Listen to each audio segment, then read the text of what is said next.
our next speaker, who is a proper scientist. So when we hear the term follow the science, that means following Lisa and not the scammers about net zero and the pseudo pandemic.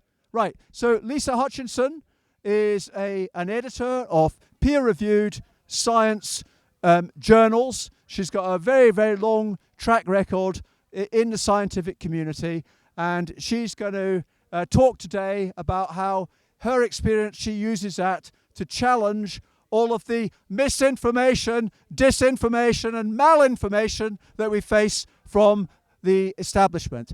Ladies and gentlemen, a warm hand for Lisa Hutchinson. Thank you very much, Neil, for that fantastic introduction. And I think the previous speakers have done a superb job. I want to thank John for inviting me today to the Stand Together. And it actually, I went to a school just over the road there, Melville Avenue, Cromehurst it was.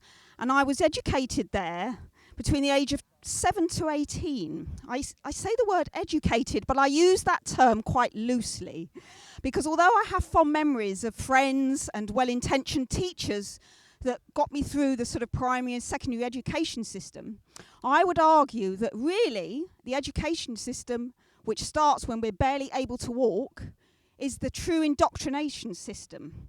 And it literally is pervasive across all of society, as I will disclose or discuss today.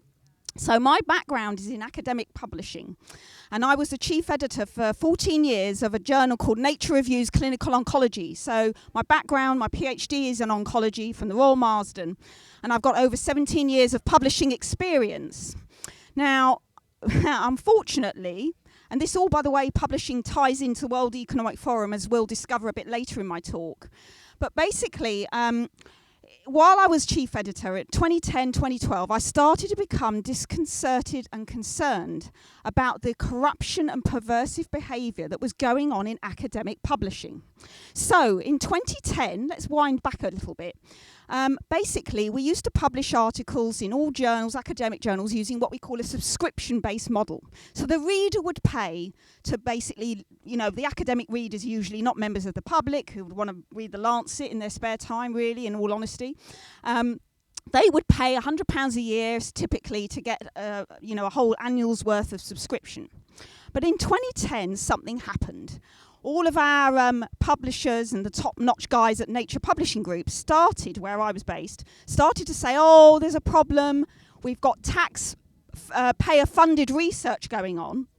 Why should the public have to pay to read research that's being done with their taxpayer money? That's a legitimate argument. So they said, well, let's bring in a new publishing model called open access publishing. And so somehow that has to be funded. So what they're going to do is no longer do the readers pay, but they can't have a lucrative model out of thin air. How does it get funded? So this is where it gets interesting. It's the funders that fund open access, all right? Medical Research Council and various others, Wellcome Trust. So and here's the really important part, it's a very lucrative win-win model, because I mentioned a typical subscription in 2010, 2011, 2012 would cost £100 for a year.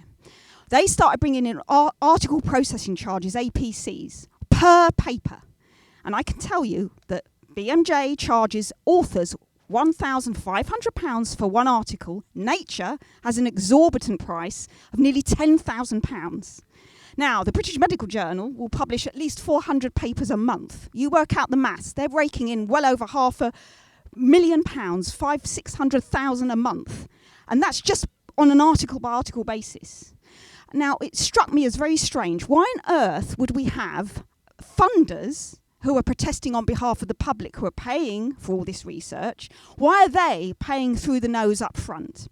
Then it hit 2020. Remember that year, don't we all? COVID, some sort of ridiculous totalitarian agenda going on. How do you censor the academic profession? No point doing it with subscription models. You can't censor what readers read, can you? But supposing you censor it and allow what gets published at the source end. Don't forget, all academic researchers are funded. And these funders are Gates, Bill Gates operated funders. Okay, so when the pandemic hit, it's no coincidence that £280 million was given to Oxford University, 250 million to the Imperial College in London. We've got places like Johns Hopkins, I think it was £870 million was given to them by Gates-funded organisations, and the World Health Organisation, WHO, over 3.4 billion. These are not coincidences. So they usher in this open access publishing, and they are basically, because I've seen it firsthand, they would literally coerce authors and say, you cannot publish. Gates was doing this in 2016, 2017. You won't be able to publish in The Lancet, all these different places, these top-tier journals, unless you do open access publishing. We will pull your funding. So this was part of the control grid network. And people in this stand today, you've probably heard some people like Angus Dalgleish and various other academics who have commented about the fact that they were sending their papers to all these different journals, and suddenly, when they had massively good track records, all of these papers suddenly got rejected. 30, 40 different places, all different publishers, whether it's Nature, Springer, Wiley, all of these have, by the way, got, guess what, links to the World Economic Forum. So Frontiers is founded by I think it's Henry Markham, who's got connections to the World Economic Forum. Holt Sprink is the majority shareholder of Springer Nature, and that's another World Economic Forum establishment. Lancet as well. So all of these places have got, a tied in publishing, funding. It all connects to this well-oiled machine. And so I wrote an article 3 years ago in the Light paper about this. And basically, they allowed a censorship and a controlled totalitarianism to come into academic publishing. And remember, whatever gets published is puppeteered at the funding model end. So the reason why a lot of anybody who was against the official narrative and wanted to comment about vaccine harms or didn't agree with all the origin of where COVID originated from, all of those academics were censored and silenced. And so that, I can tell you firsthand, is partly because in 2010, it's been 15 years in the making, they've ushered in this open access publishing. So this leads on a bit to what other speakers have talked about. So, for instance, this is all part of a bigger picture. So Simone's talked about geoengineering. Fiona did a brilliant presentation just now, telling us about 5G. I'm actually part of a 5G network called ACES, Adult Child Health Environmental Support, and I work closely as well with Ian Jarvis from Wolverhampton. And so the real linchpin of all of this control network and surveillance is, of course, 5G as well.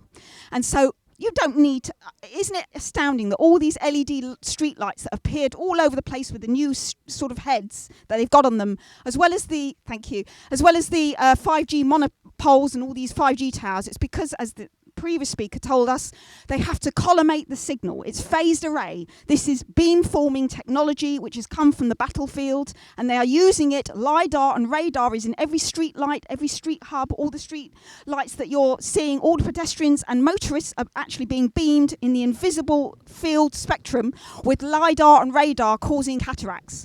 So what can we do, though? It's not all doom and gloom. Every single person here today is doing a fantastic job, because what you're doing is you're spreading the truth. We needed COVID to wake us all up, I believe. And so we would have carried on in a sort of humanity has never had a truth awakening and a sovereignty awakening like we've had in the last 5 years. Cash is king. Do what you can. Protest to any of the, the 5G masts. I'm part of ACES. There are flyers that have been around here. We can my email, if you're interested in contacting me, is lisahutchinson16@hotmail.com. I help write blogs for this organisation, and we're all doing a collective fantastic job to raise awareness and educate, because once the public starts to reach the tipping point and our consciousness is increasing as well, this is when we're starting to make a difference. So well done, everybody. Keep at it. Thank you.